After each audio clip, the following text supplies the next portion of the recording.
I think most of us wouldn't have seen this video before. There are two reasons behind sharing this clip with you all. The first intention is that I thought of getting into this video session in a different dimension or in an informal way. But at the same time, I wanted it to be very informative. Hence, I have decided to share something which is fresh. Indeed, it is going to be very, very fresh for you all. The second intention is that it has a connection to the topic with which I'm running now. I will remind you this on a right time. What you see on the screen is two clouds, and by this time, all of you would have guessed. Ultimately, these clouds will lead to a rain. We all know that there is a cloud and rain, but the question now here is how this transformation of clouds to rain occurs. The clouds are made up of water molecules. These water molecules will undergo for a precipitation first, and these precipitated water molecules will turn into a rain. I found this information very, very informative. With this raining momentum, we will move into my next video session. Hello students, before I step into my next video, I want you all to be aware of what is surface chemistry deals with.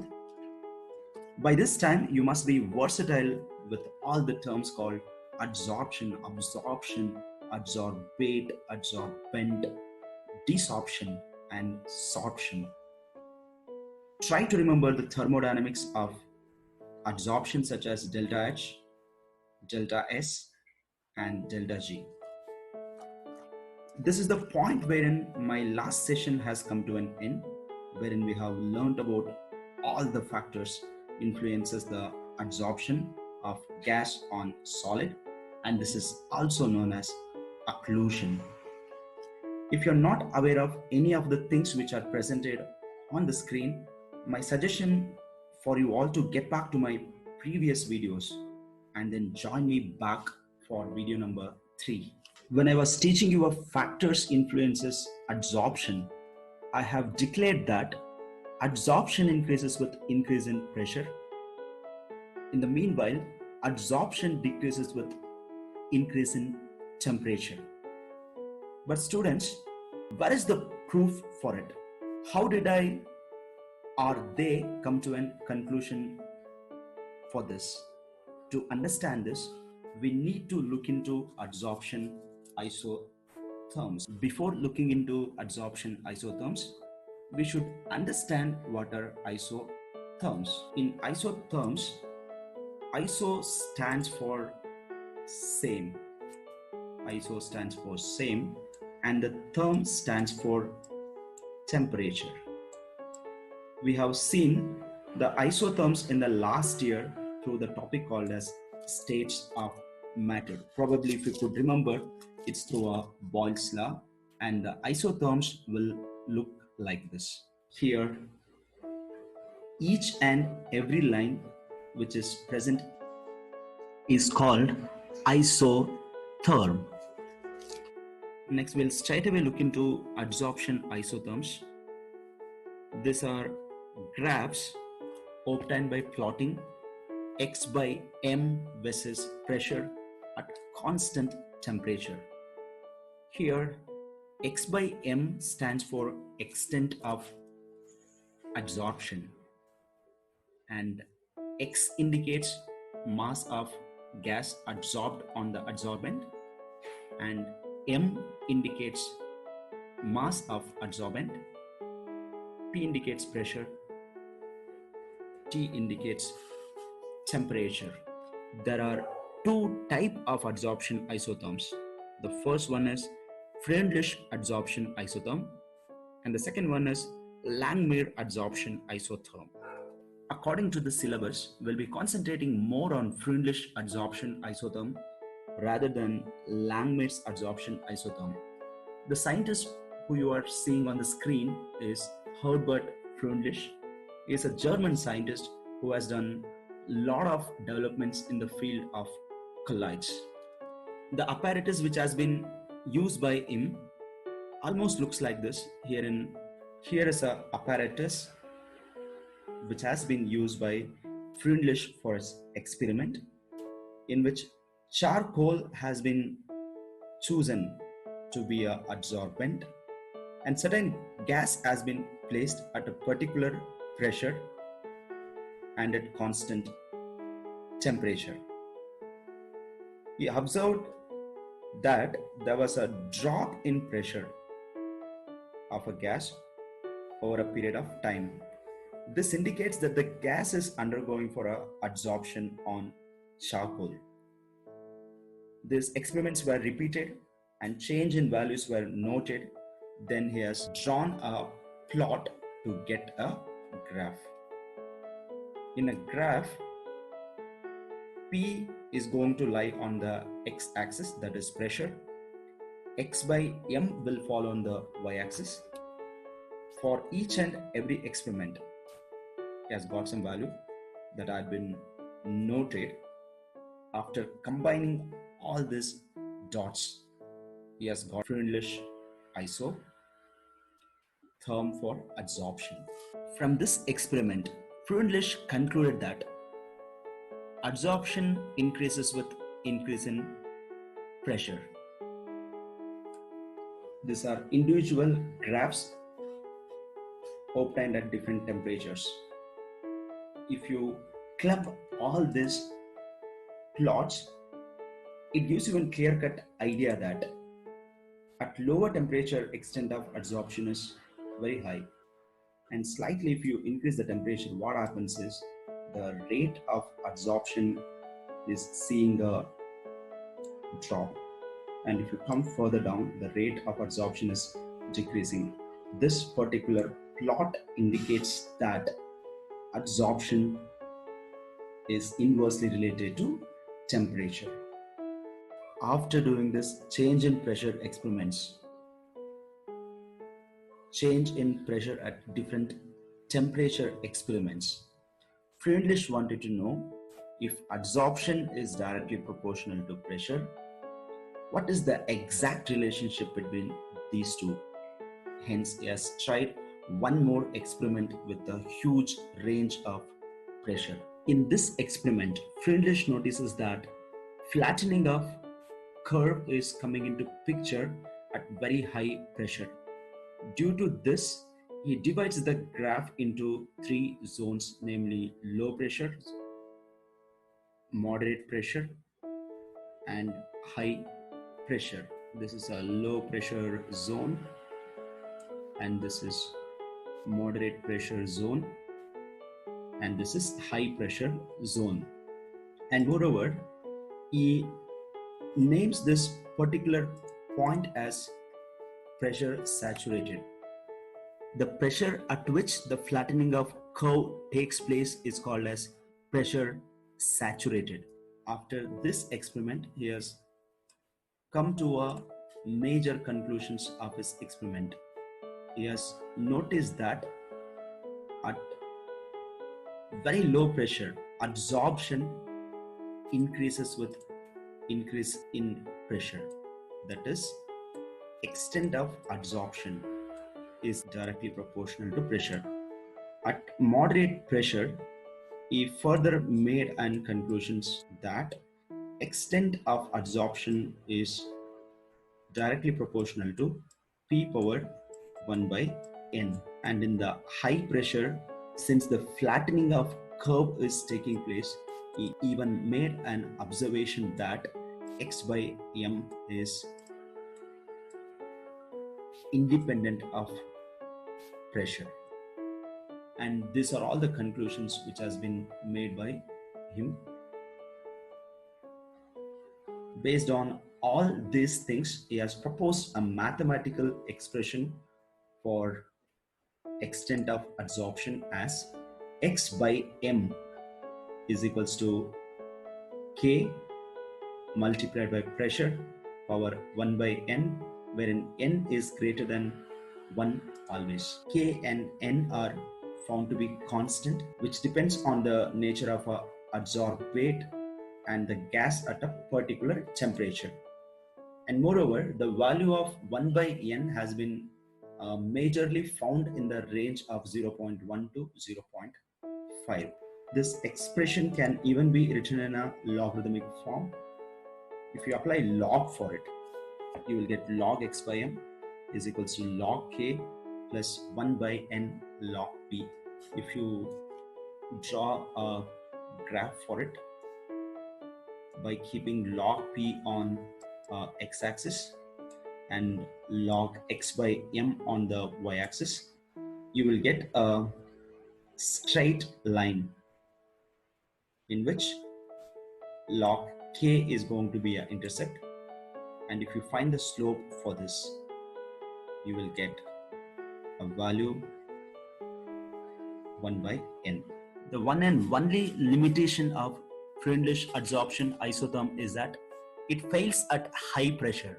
The reason is that it cannot explain why adsorption doesn't occur at high pressure.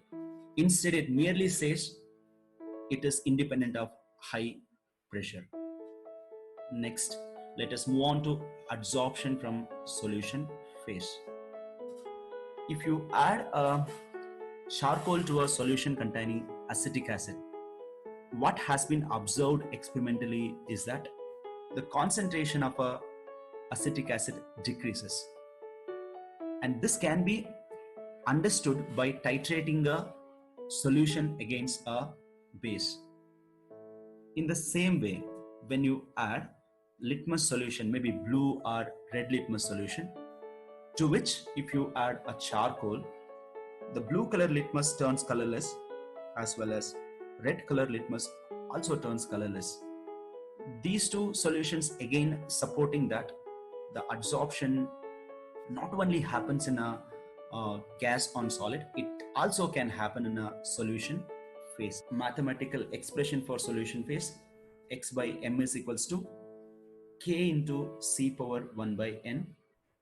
X by m is extent of adsorption, and x is a mass of adsorbate, and m is the mass of adsorbent. C is concentration, k and n are constants, which depends on the nature of adsorbent and the gas at a particular temperature. 1 by n value will be falling in the range of 0.1 to 0.5, and then n will have always a positive value that is greater than 1. This mathematical expression can even be represented in the logarithmic form, in which the expression looks like log x by m is equals to log k plus 1 by n log c. Plots will also look similar to the adsorption of gas on solid. Herein, if you plot log x by m versus log c, you will get a straight line which is heading upwards. Intercept is going to be log k, and if you find the tangent, you will get slope. That slope will be is equals to 1 by n. And the graph nearby indicates that if you increase the concentration, then rate of adsorption, otherwise the extent of adsorption, is going to increase further. Next, we look into the factors affecting adsorption from solution phase. The first factor is surface area. If you increase the surface area of an adsorbent, adsorption is going to increase tremendously. And number 2 and 3 are nature of adsorbate and nature of adsorbent. So as I was telling you, this nature indicates whether the adsorbent is polar or non-polar, or the adsorbate is polar or non-polar. And the fourth point is different here, because we are talking about a solution phase wherein pressure has no role. Concentration, if you increase, adsorption is going to increase straight away. And the last point is temperature. If you increase, the adsorption is going to get decreased, meaning they are inversely related to each other. Let us study the application of adsorption. The first application is production of high vacuum. The remaining traces of air can be absorbed by charcoal from a vessel evacuated by a vacuum pump to give a very high vacuum. Now, assume this is a vessel, you want to evacuate it completely.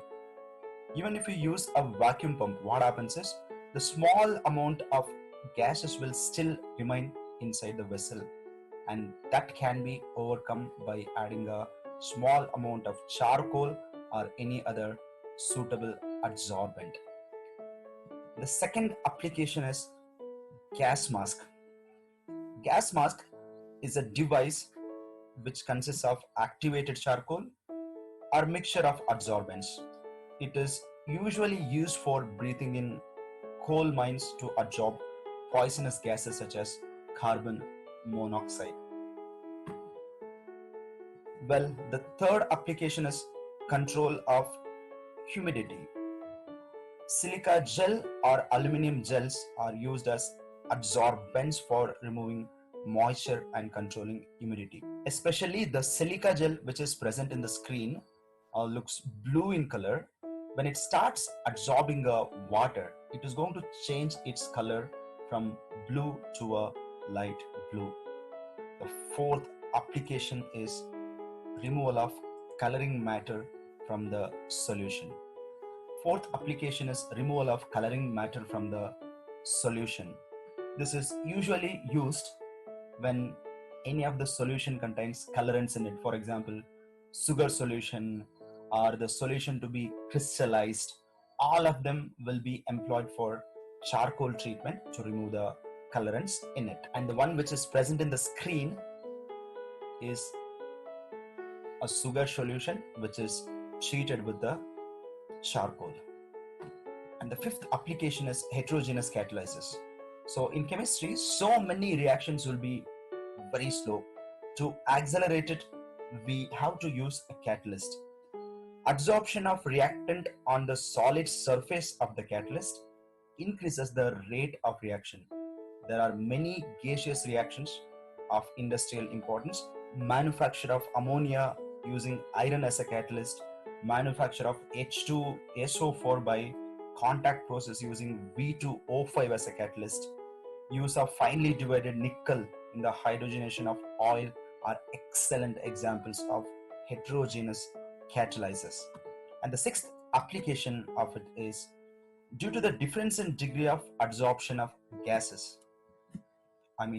inert gases on charcoal, a mixture of noble gases can be separated by adsorption on coconut charcoal at different temperatures. Maybe the apparatus what they use for it is clearly visible in the screen. The seventh, this adsorption technique is also used in curing diseases, and n number of drugs and n number of tablets which are used for n number of diseases used to kill germs by getting adsorbed on them. The eighth application is froth flotation process, or say in the metallurgical process, it is applicable for a sulfide ores. A low grade sulfide ore is concentrated by separating it from the silica and other earthy matter by this method using pine oil and a frothing agent. The ninth application is a very interesting one. It is about adsorption indicators.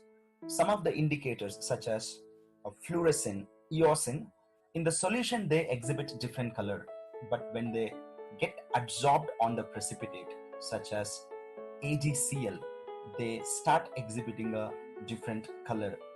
For instance, fluorescein in a solution phase, it was supposed to be greenish yellow, but when it gets adsorbed on AgCl, it starts giving you a pink color. In the same way, eosin in a solution, it exhibits a yellowish red color, but when it gets adsorbed on the AgCl, gives reddish violet precipitate.